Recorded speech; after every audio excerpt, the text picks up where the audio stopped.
In today's video, I'm going to teach you how to subscribe in Google Calendar.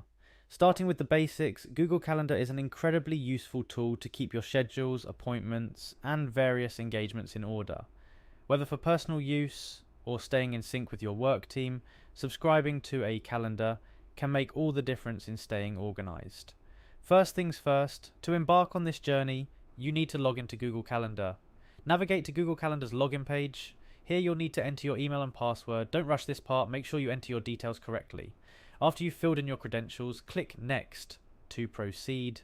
This step is your gateway to accessing the vast functionalities of Google Calendar.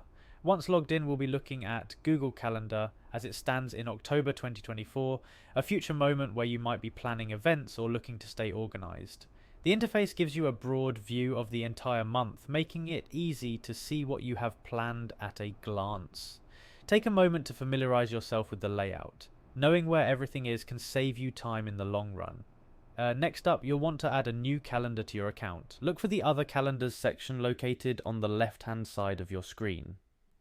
You'll see a plus icon right next to it. Clicking on this icon is your next step towards subscribing to a new calendar.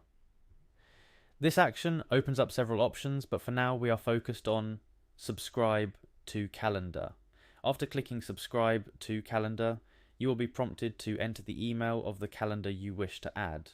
You can either click on one of the suggested emails if it appears, or you can enter the specific email address manually. This is the critical part where you connect with another calendar, allowing you to view its events alongside your own. Upon entering or selecting the email address, the next step is to send an invite to that calendar's owner. By clicking on Send Invite, you are essentially requesting access to view their calendar. The owner will receive your invite, and upon approval, their calendar events will be visible in your Google Calendar. This seamless integration is what makes Google Calendar a powerful tool for collaboration and organization. And that's it. You've successfully subscribed to another Google Calendar. You can now view the events and appointments from the subscribed calendar alongside your own, making it easier to plan and avoid scheduling conflicts. Remember, staying organized is key to managing your time effectively.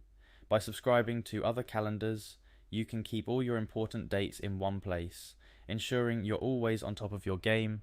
Thanks for watching today's tutorial on how to subscribe in Google Calendar.